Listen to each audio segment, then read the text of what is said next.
Feliz sábado, un saludo muy especial para todos los hermanos.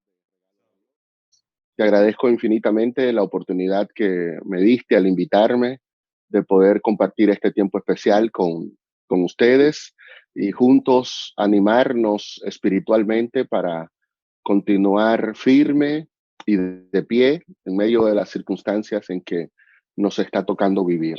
Yo quisiera que antes de iniciar el estudio de la palabra de Dios podamos inclinar el rostro y orar.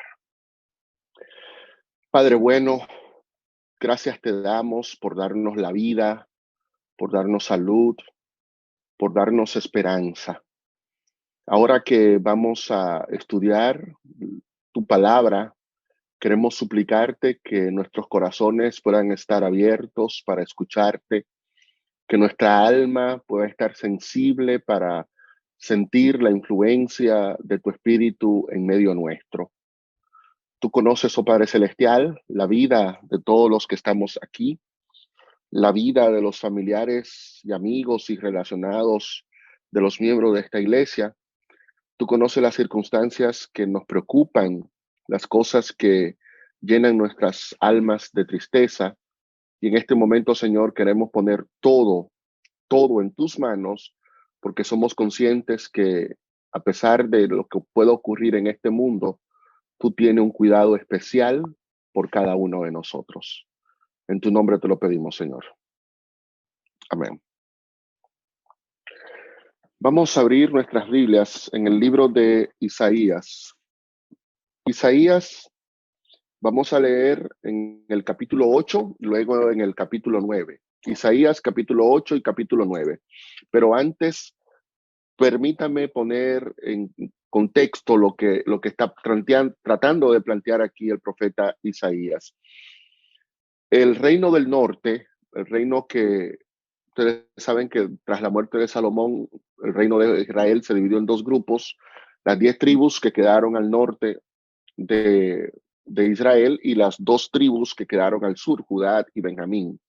El reino del norte es al que Isaías le está escribiendo en este momento. Lamentablemente, ese reino había entrado en una apostasía terrible, había abandonado al Señor, se habían ido a los lugares altos. Así que Dios se vio en la necesidad de suscitar al imperio asirio para que fuese un instrumento de castigo contra la nación de Israel. Así que Asiria se levantó, muchos profetas entonces también se levantaron y comenzaron a decirle a Israel que no se preocupara, que iba a haber paz, que estableciera alianzas con otras naciones y que no iba a pasar nada. Precisamente hablando de esos profetas, es que Isaías dice a la ley y al testimonio en el versículo 20 del capítulo 8. Si no hablan conforme a esto, es porque no les ha amanecido, es porque no tienen luz. Entonces, eran profetas que venían al pueblo y el mensaje que le daban al pueblo era un mensaje de tinieblas, porque la luz y el testimonio de la verdad no había florecido en su corazón, no había amanecido. Entonces, como ellos estaban llenos de luz, por supuesto que sus mensajes y sus oráculos proféticos también eran oráculos de oscuridad. Así que como ellos desoyeron al profeta de Dios por oír a esos profetas falsos, no quedó más remedio, vinieron los asirios, conquistaron la ciudad, llevaron cautivo a muchos habitantes y entonces Isaías narra ese momento, versículo 21 en adelante del capítulo 8. Pasarán por la tierra fatigados y hambrientos.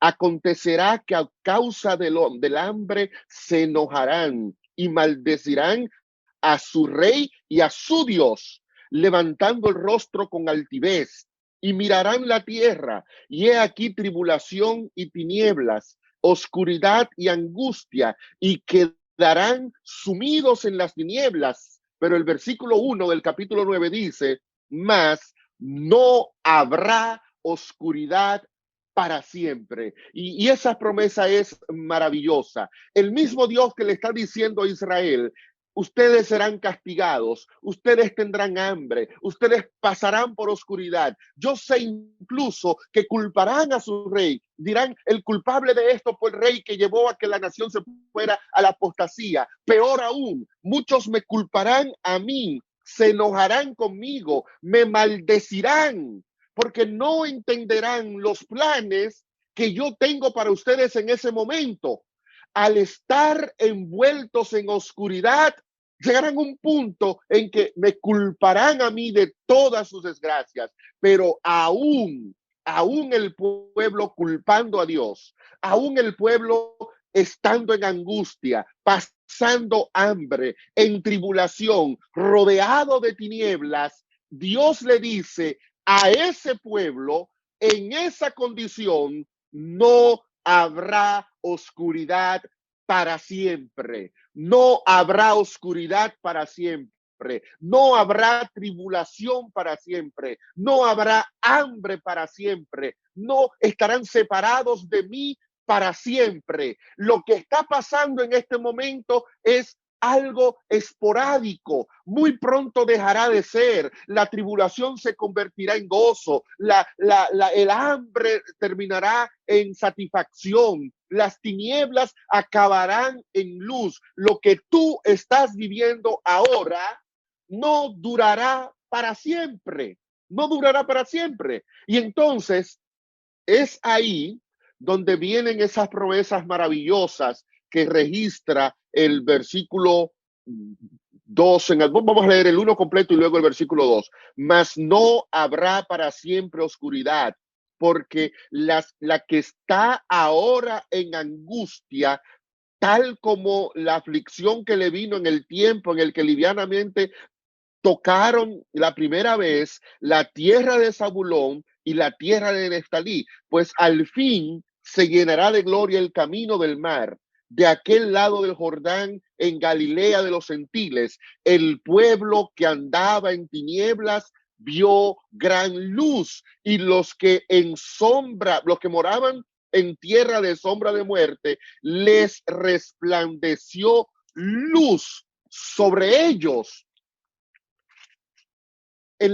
Dios ve cómo Asiria está castigando a su pueblo, cómo Asiria tiene a su pueblo doblegado. Dios no puede intervenir en el momento, no porque no tenga el poder, claro que tiene el poder, pero los caminos de Dios son soberanos. O como dice Romanos 11, son insondables. A veces nosotros solamente estamos mirando lo que está delante de nuestros ojos, pero Dios está viendo mucho más allá.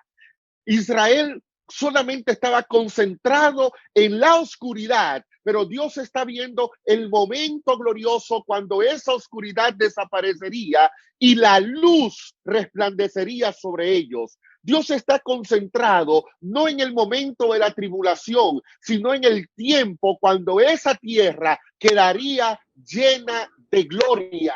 La oscuridad no será para siempre. La luz va a resplandecer, y cuando la luz resplandezca, la oscuridad desaparecerá.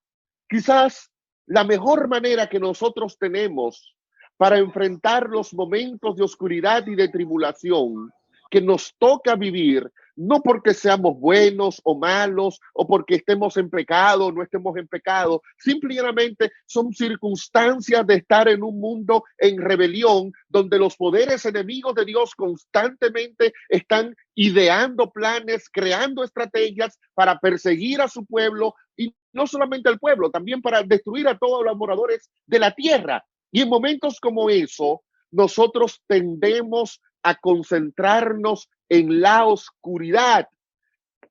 Nuestras almas llegan a un punto que, como el salmista en el Salmo número 42, caemos en el punto de preguntar, ¿y dónde está Dios? ¿Dónde está Dios? O sea, yo le sirvo a Dios, pero ahora, ¿dónde está Él cuando yo perdí el trabajo? ¿Dónde está Él cuando mi negocio está cada vez en una peor condición? ¿Dónde está Él cuando la enfermedad está cercando mi círculo familiar? ¿Dónde está Dios cuando miles y miles de personas están muriendo cada día a causa de esta enfermedad? ¿Dónde está Dios? Las tinieblas han cubierto la tierra. ¿Será acaso que Dios es el culpable? Y nos llenamos de temor y de ansiedad. Pero ese momento de oscuridad, donde nosotros no podemos ni siquiera ver la palma de nuestra mano porque nuestra mente está completamente entenebrecida, es el momento oportuno para que dejemos de ver con nuestros ojos físicos y aprendamos a ver con los ojos de la fe. Y los ojos de la fe se aferran ahora a la promesa que Dios hace a través de Isaías, mas la oscuridad no durará para siempre, no será eterna. La gente que ahora está viviendo momentos turbulentos, la promesa es que muy pronto verá luz, y los que andaban en sombra de muerte, muy pronto luz resplandecerá sobre ellos. Nosotros encontramos un primer cumplimiento de esa profecía, y yo quiero que podamos ir juntos al Evangelio de Mateo.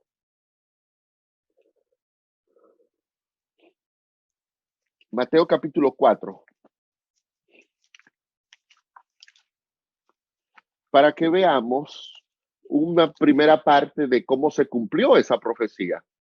Dice Mateo capítulo 4, versículo 12 en adelante, que cuando Jesús oyó que Juan estaba preso, volvió a Galilea, dejando Nazaret, y fue y habitó en Capernaum, ciudad marítima, en la región de Zabulón y Neftalí, como había dicho Isaías 9:2, para que se cumpliese lo que dijo el profeta Isaías: tierra de Zabulón, tierra de Neftalí, camino del mar, al otro lado del Jordán, Galilea de los gentiles. El pueblo que andaba en tinieblas vio gran luz, y los que habitaban en región de sombra de muerte, luz les resplandeció. Ahora, Isaías está comparando la oscuridad. Mateo ahora ve la oscuridad del mundo no como la veía Isaías. Isaías veía la oscuridad como el ejército asirio viniendo a destruir al pueblo de Dios. Pero ahora Mateo está hablando de una oscuridad espiritual. Mateo está hablando de una oscuridad que es producida no por Asiria, una oscuridad que es producida por el príncipe de la potestad de las tinieblas. Hay un poder en el libro de Colosenses, capítulo 1. Vamos rapidito a ver esa cita de Colosenses 1 y luego retornamos a Jesús. En Colosenses 1:14, el apóstol Pablo escribió, 1:13, que él nos ha trasladado del poder de las tinieblas. Hay un poder en las tinieblas. Hay un príncipe de maldad que ha llenado de oscuridad el mundo. Y esta oscuridad no solamente tiene que ver con los desastres físicos, tiene que ver con una oscuridad espiritual. Precisamente por la oscuridad espiritual es que viene la oscuridad física. Por el problema espiritual es que viene la tribulación que afecta mi cuerpo, que afecta mi finanza, que afecta mi salud. Todo lo que ocurre en el mundo no es más que el reflejo de una lucha, de una batalla entre dos poderes. Uno que es el poder de las tinieblas y otro que es el poder de la luz. Satanás, como los asirios, siente que tiene dominio absoluto sobre nuestro planeta. Dice San Pablo que ha logrado entenebrecer y llenar de oscuridad la conciencia de los hombres para que no entiendan el poder del evangelio. El mundo está en oscuridad. Nuestros vecinos están en oscuridad. Nuestras familias están en oscuridad. Nuestra comunidad, nuestro país está en oscuridad. Pero lo que Dios nos está diciendo a nosotros es que la única forma que tenemos para destruir la oscuridad que puede invadir mi alma de manera individual y la oscuridad que está invadiendo nuestro mundo es si la luz le resplandece, pero esa luz tiene nombre y apellido. El pueblo que estaba en tinieblas, el pueblo que andaba en caminos de muerte, vio gran luz, pero vio esa gran luz cuando Jesús intervino, cuando Jesús apareció, cuando Jesús comenzó a desarrollar su ministerio en el Evangelio de Lucas, cuando Lucas presenta en el capítulo 4 el discurso que describe el programa del ministerio de Jesús, Jesús mismo dice que Él ha venido para dar vista a los ciegos, dar vista a los ciegos, pero eso no solamente tenía que ver con la sanidad que logró, por ejemplo, en Bartimeo, el ciego de Lucas 18, tenía que ver con una sanidad espiritual, de traer luz, de darle vista a los que eran incapaces de ver el plan de Dios debido a la oscuridad en la que Satanás tenía a la gente sumergida. Hermanos, todos sabemos, y más que saberlo, todos estamos experimentando que nuestro mundo está transitando, como dijo Isaías, por el camino de sombra de muerte. Pero no es solo por el COVID-19, no. El COVID-19 ha venido a poner en forma mediática lo frágil que era nuestra sociedad, pero no es solamente el COVID-19, mueren más personas, por ahí vi a Mayra, mueren más personas de depresión cada día de los que mata el COVID-19. Y ninguno de nosotros se ha ensayado contra la depresión. Y ahí está, eso es una plaga maldita. Luchemos contra ella. No, la gente se deprime, la gente se muere, se suicida y nosotros seguimos campantes. No pasa nada, porque es depresión.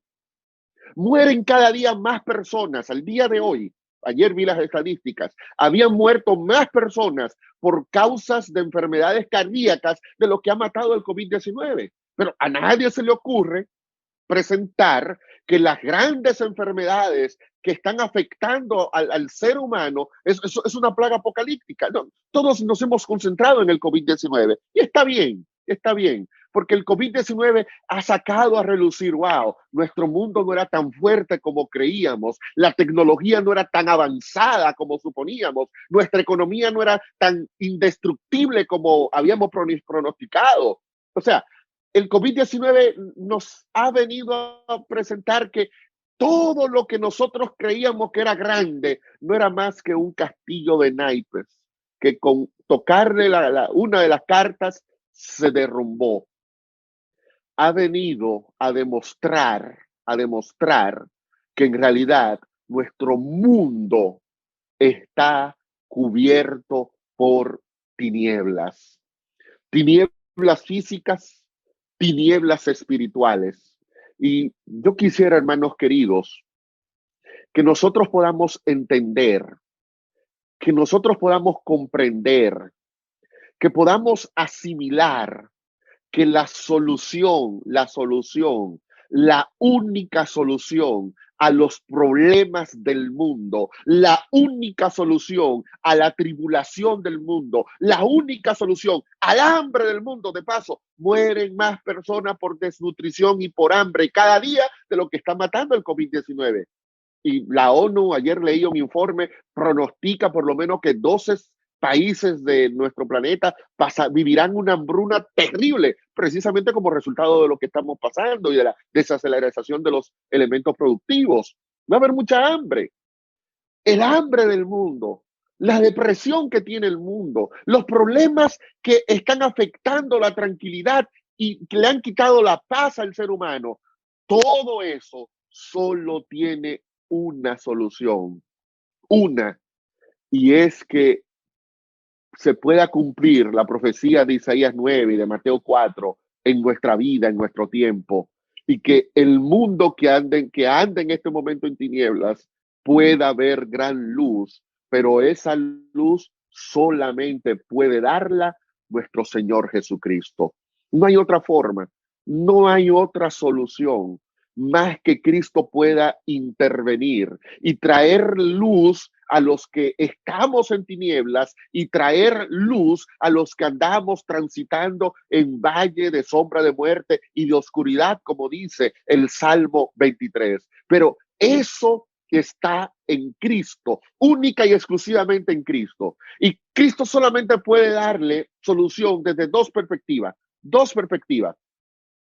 Hay una solución, digamos que temporal. Vamos a Segunda de Corintios, capítulo 4.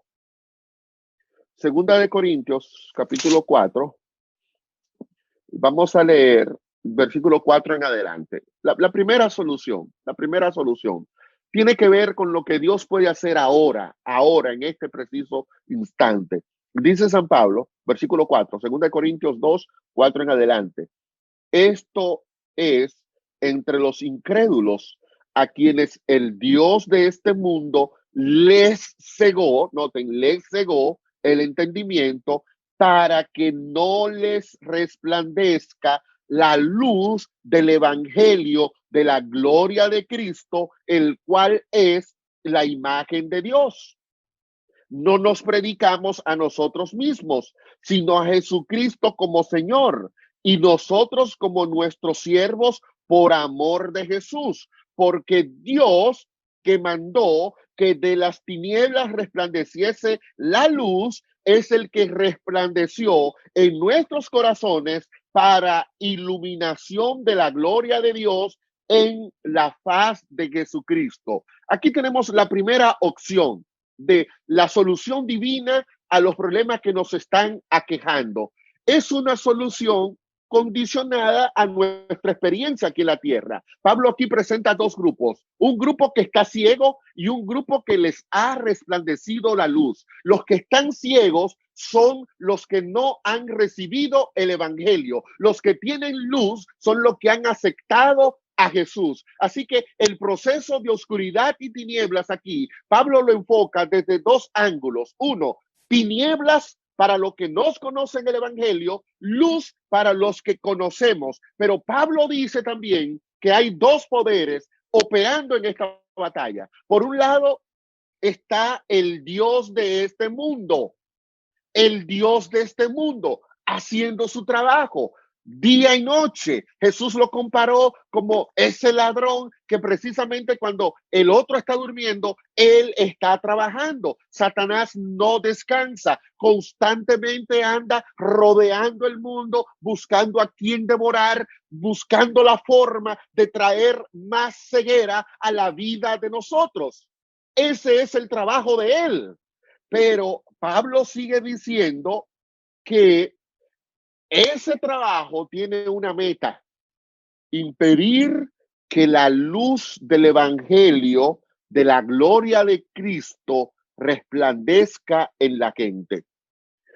¿Cómo Satanás tiene a la gente en oscuridad? Oh, sencillo, le impide que el evangelio le llegue. Porque si el evangelio llega, la gloria de Dios va a resplandecer en la vida de quien lo escuche. Entonces Satanás dedica su ministerio a impedir esa obra. ¿Qué significa entonces esto? Que la principal manera que Dios tiene para dar una solución a los problemas que nos aquejan a nosotros es permitiendo que el poder del evangelio llegue y llene de gloria la vida nuestra. El evangelio viene y me da paz en medio de la tormenta. El evangelio viene y me trae esperanza en medio de la incertidumbre. El evangelio viene y me ofrece salvación en medio de la perdición. El evangelio es el principal instrumento que Dios tiene para darme luz. ¿Por qué el evangelio puede darme luz ahora? No necesariamente porque Dios pueda liberarme de la tribulación temporal por la que yo esté atravesando. Todos nosotros sabemos de uno que vino a dar testimonio de la luz. Juan dice, yo no soy la luz, pero estoy dando testimonio de la luz. Y ese Juan que había conocido la luz, que daba testimonio de la luz, fue el mismo Juan que cayó preso en una cárcel inhumana y que al final trajeron su cabeza en una bandeja. ¿Libró a Juan de la tribulación el Señor? No, no lo libró. ¿Significó eso que Dios dejó a Juan en la oscuridad y en la incertidumbre? No, no significó eso. Pero al haber recibido el testimonio de la luz, Juan pudo entender que detrás de esa prisión momentánea, de esa muerte, vendría el momento glorioso cuando Dios traería luz a sus hijos con la segunda venida del Señor. Entonces, la solución de Dios ahora es: confía en mí, confía en mi promesa. Señor, pero es que ahora yo no puedo ver. Ahora estoy en oscuridad. Sí, yo lo sé, pero esa oscuridad no será para siempre. Y lo que Pablo dice en el versículo 6 es maravilloso, porque ahora Pablo está diciendo que el Dios que mandó que de las tinieblas resplandeciese la luz, está aludiendo a Génesis 1 y 2.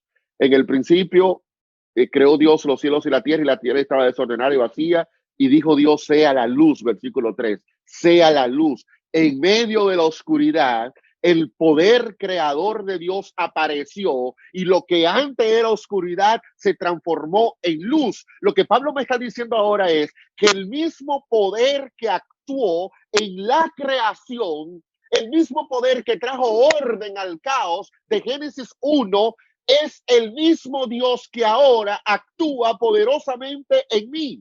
Y el Dios que mandó que de las tinieblas resplandeciese la luz es el que ahora resplandece en mi corazón. Claro, porque ahora las tinieblas no es a la tierra que están cubriendo, la tiniebla es a mí. Por lo tanto, el que necesita que la mano poderosa de Dios intervenga soy yo. Pero el Dios que vino y con poder actuó en el mundo me dice a mí: Vladimir, yo puedo hacer que la luz resplandezca en ti. Yo lo puedo hacer, tengo el poder para hacerlo. ¿Y cómo dudarlo? ¿Cómo no creer eso? Si mi Dios fue capaz de lidiar con todo el universo y llenar de luz el universo, por supuesto que podrá llenar de luz mi vida. Por supuesto que podrá resplandecer en mi corazón. Y esa es mi primera palabra para ti. Dios, Dios, Dios, el Dios a quien tú sirves es un Dios poderoso, es un Dios que tiene poder sobre las tinieblas, es un Dios que puede subyugar a la potestad de las tinieblas, es un Dios que puede echar hacia atrás la oscuridad y puede venir y resplandecer en tu corazón, sí, en el tuyo, querido hermano, en el mío, y vendrá a hacer esa obra con el mismo poder con el que llevó a cabo la creación del mundo. Así que en la creación del mundo encontramos a toda la Trinidad, a todo el cielo, actuando para traer orden en el caos que había en el planeta. Y ahora Pablo nos está diciendo que ese mismo poder, que esa misma Trinidad puede venir ahora y hacer una tarea maravillosa en tu corazón, en tu corazón. Tal vez el mayor desafío que Dios tiene en este momento no es traer luz al mundo. Tal vez el mayor desafío que Dios tiene es traer luz a tu vida. Y yo quiero que tú puedas abrigar en tu corazón la seguridad que las tinieblas que pueden estar cubriéndote en este momento no durarán para siempre. No, no durarán para siempre, porque el Dios que mandó que de las tinieblas resplandeciera la luz es el Dios que en este momento está diciendo: yo puedo resplandecer en tu corazón. Y si yo resplandezco en tu corazón, tú tendrás la luz necesaria para poder entender tu transitar por esta tierra. En Colosenses 1:13, yo ahorita solamente leí un pedacito de ese pasaje, pero en Colosenses 1:13 el apóstol San Pablo termina la declaración de esta forma: Él nos ha librado del poder de las tinieblas y nos has trasladado al reino de su amado Hijo. Noten la transición. Dios te libra de las tinieblas, pero al librarte de las tinieblas, lo que hace es que te trae al reino de su amado Hijo. Y en el reino de su amado Hijo, en el reino de Cristo, tú tendrás la luz necesaria para poder enfrentarte a los desafíos que tendrás con los que tendrás que lidiar en esta tierra. En Juan capítulo 8, Jesús declaró lo siguiente, Juan 8:12: yo soy la luz del mundo. El que me sigue no andará en tinieblas, sino que tendrá la luz de la vida. Y eso es lo que necesitamos, tener la luz de la vida. La luz de la vida no es la economía, la luz de la vida no es el trabajo, la luz de la vida no es la salud. Usted puede perder todo eso puede perder y aún así seguir en la luz, porque la vida que te está iluminando a ti es la vida del Señor, la vida que trasciende lo que es terrenal. Ojalá, mis queridos hermanos, que la luz de la vida, la luz que viene de Cristo, pueda continuar alumbrando nuestro transitar en esta tierra. Eso no significa, vuelvo y repito, que no tendremos angustia en esta tierra. Pero el segundo elemento que yo quiero que veamos es el siguiente. Aunque en la Biblia las tinieblas por lo general suelen ser una representación de el poder, de los poderes demoníacos, en la Biblia también las tinieblas tienen que ver con la manifestación de la presencia divina. Yo quiero que veamos un ejemplo de eso. Vaya conmigo al libro de Éxodo. Libro de Éxodo, capítulo 11.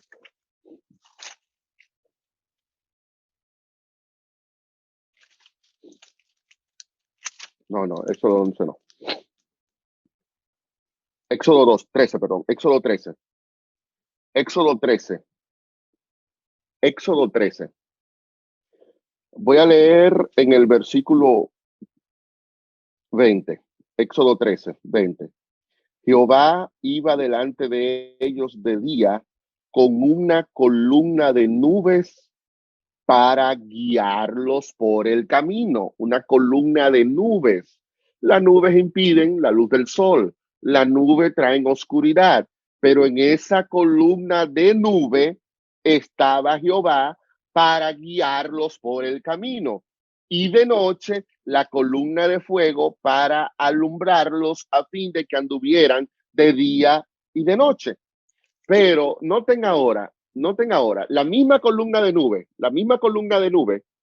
que le alumbraba, que le servía para caminar de día, era la misma columna de fuego que le servía para caminar de noche. Pero miren ahora en el capítulo 14, versículos 19 y 20. El ángel de Jehová iba delante del campamento. El ángel se apartó y se puso detrás de ellos. Asimismo, la columna de nube que iba delante de ellos se apartó y se puso a sus espaldas, e iba entre el campamento de los egipcios y el campamento de Israel. Para los egipcios, era una nube tenebrosa, pero para Israel lo alumbraba en la noche. Noten, la misma columna de nube, la misma oscuridad. Para los egipcios era una columna tenebrosa, pero para Israel era una fuente de luz. Noten cómo en el relato del Éxodo, la oscuridad, que para los egipcios es algo tenebroso, la misma oscuridad puede ser un elemento que alumbra al pueblo de Dios. Lo que indica entonces que el problema no es el problema, que la tribulación no es el punto central, que dos personas pueden tener la misma situación. Voy a poner el ejemplo de mi mamá. Las dos personas con cáncer, mi mamá y la persona que estaba a su lado ahí en la cama, las dos con cáncer, las dos pasando por la misma tribulación, la misma nube las estaba cubriendo, la misma nube, pero la enfermedad que para una persona era motivo de incredulidad y de falta de fe, era la misma enfermedad que llevaba a mi mamá a tener una alabanza a Dios en su boca y en su corazón. El mismo cáncer. Para una persona el cáncer producía inseguridad. Para otra persona el cáncer fue una oportunidad para mostrar su fe. Las tinieblas entonces, no son tinieblas, lo que es tiniebla es lo que está en mí, es decir, la forma en la que yo reacciono a las tinieblas. Por eso la importancia de que Cristo, la luz de la vida, esté en mi corazón y me alumbre, porque cuando la luz de la vida está en mí, aunque haya oscuridad alrededor mío, yo no veré una nube tenebrosa, yo veré una columna de fuego que alumbra mi camino. No sé si están, hermanos, captando el punto aquí. La forma en la que yo reacciono a lo que acontece fuera tiene que ver con lo que hay dentro de mi corazón. Si en mi corazón lo que hay es tinieblas, por supuesto que cuando yo vea las tinieblas, reaccionaré como una persona ciega, porque no puedo ver más allá, porque estoy en tinieblas mirando tinieblas. Pero cuando hay luz en mi corazón, donde los demás están viendo tinieblas, yo estoy viendo la oportunidad para sentir la dirección de Dios en mi vida. Hay otro ejemplo maravilloso de eso.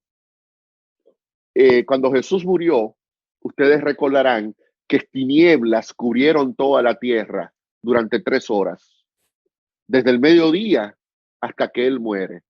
En el momento cuando se supone que tenía que haber más luz, vino una manifestación cósmica, cubrió toda la tierra, y fue en ese momento de angustia que Jesús clamó: Padre mío, ¿por qué me has abandonado? ¿Por qué me has abandonado? Dice Elena de White,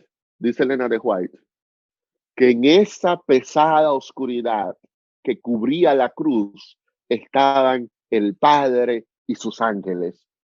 Y cuando yo pienso en esa declaración, me emociono, porque yo suelo creer que cuando estoy pasando por un momento tenebroso, Dios no está conmigo. No, lo que la Biblia me dice a mí es que en ese momento tenebroso, Dios está a mi lado. Y lo que el espíritu de profecía me dice también a mí es que cuando yo sienta que la oscuridad está cubriendo mi vida, a veces en esa misma oscuridad está la presencia misteriosa de Dios a mi lado, guiándome para que en medio de la oscuridad yo pueda encontrar el camino.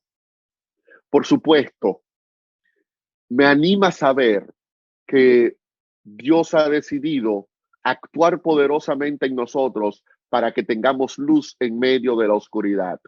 Me anima a saber que todo lo que pueda provocar el COVID-19 no durará para siempre. Y yo no sé si durará 6 meses, si 1 año, si 2 años. Yo no sé cuándo podremos volver a la normalidad. Yo no sé cuándo podremos recuperar lo que estamos perdiendo o lo que ya hemos perdido. Pero yo sé que esa oscuridad no será para siempre. Yo sé que la tribulación no será para siempre. Yo sé que la enfermedad no será para siempre. Yo sé que la muerte será para siempre, porque en realidad, aunque Dios me alumbra mi vida para que yo pueda transitar por este mundo oscuro, la solución definitiva a los problemas del mal comienza con la predicación del evangelio, pero la solución definitiva no es arreglar este planeta. La solución definitiva es destruir este planeta, llevar al pueblo de Dios a vivir en una tierra donde no habrá más muerte, ni llanto, ni clamor, ni dolor. Incluso no habrá sol, porque nuestro Dios la alumbrará en todo momento. Es decir, una tierra donde ya no habrá oscuridad. Y eso no está aquí, no está aquí. no está en Dominicana, no está en Miami, no está en ninguna parte del mundo la solución definitiva a la oscuridad. De paso, Apocalipsis termina precisamente tanto en la sexta trompeta como en la sexta plaga, la quinta plaga, hablando de cómo la oscuridad cubrirá el mundo para el tiempo del fin, en términos espirituales y en términos físicos. Una plaga sobre el sol, sobre los astros celestes, que llenarán de oscuridad a toda la tierra. El mundo terminará así, con oscuridad, pero lo último que verá el mundo será la luz de Dios cuando Jesús aparezca para rescatar a su pueblo y llevarlo a vivir a una tierra permanente de luz y traernos 1000 años después a vivir en una tierra renovada. La solución no está aquí. Oremos por nuestro mundo, es nuestro deber. Nos toca predicarle a este mundo, nos toca hacer que la luz del evangelio pueda alumbrar a aquellos a los que Satanás le tiene los ojos cegados. Tenemos una obra poderosa que hacer, tenemos que clamar para que Dios sane la tierra, para que Dios devuelva la salud al planeta, para que podamos volver a la normalidad, pero volver a la normalidad no porque la solución está aquí, volver a la normalidad para que la iglesia pueda impulsar otra vez con un foco de misión más claro, la obra que tiene que realizar, la obra de llevar luz a los que están en tinieblas, para que cuando ya todo el mundo esté listo para estar en uno de los dos grupos, o en el grupo de la potestad del príncipe de las tinieblas, o en el grupo de los que entrarán al reino de su amado Hijo, cuando ya la gente pueda decidir eso, entonces el Señor pueda intervenir y dar solución definitiva a los males humanos. Antes que eso ocurra, nos tocará lidiar con el dolor, con la tristeza, con la enfermedad. Y más que lidiar, nosotros estamos llamados a tener una palabra de ánimo, una palabra de luz, una palabra de esperanza a los que están en un valle de sombra de oscuridad. Hermanos queridos, la oscuridad no durará para siempre. Puede comenzar a desaparecer hoy si el Dios creador comienza a realizar una nueva creación en nuestros corazones, y desaparecerá definitivamente cuando otra vez el poder creador de Dios deshaga los cielos y la tierra que nosotros conocemos para que den paso a cielos nuevos y tierra nueva. Y estaremos allí los que aprendamos a andar en medio de las tinieblas de este mundo, confiando en la dirección que nos proporciona la luz de Dios. Estará allí los que ahora podamos tener la fe fuerte para creer en esa palabra. La oscuridad no durará para siempre. Y los que estamos en tinieblas, dentro de poco veremos la luz cuando Cristo venga y nos lleve a vivir con Él para siempre. Que Dios nos bendiga y que Dios nos ayude entonces a manejar sabiamente los momentos de tinieblas que nos tocarán vivir en este mundo, confiando siempre en que muy pronto eso pasará. Que el Señor quede con cada uno de ustedes. Padre querido, todos de una u otra manera podemos estar lidiando con una situación que está trayendo tinieblas a nuestras vidas. Puede ser un problema financiero, puede ser un problema de salud, puede ser una crisis emocional, o puede ser también una crisis espiritual. Pero sin importar cuál sea el instrumento que Satanás esté usando para traer oscuridad a nuestras vidas, queremos suplicarte, buen Dios, que tu poder creador pueda actuar en nosotros y que tu luz pueda resplandecer en nuestros corazones para que en medio de la oscuridad en la que estamos sumergidos, nosotros podamos sentir que tú estás guiando nuestros pasos por el mejor de los caminos, que podamos creer, oh Señor, que nuestros senderos van siendo iluminados por la luz de la gloria de Cristo. Y Señor, que tú nos permitas ver la luz aquí en la tierra, es nuestro deseo, pero sobre todas las cosas, permítenos poder caminar por esa tierra nueva, donde nunca más habrá oscuridad. Allí queremos estar y queremos que nuestro transitar en esta tierra simple y llanamente sea un proceso que termine llevando a cada uno de tus hijos hacia la patria celestial. En el nombre de Jesús te lo pedimos, Señor. Amén.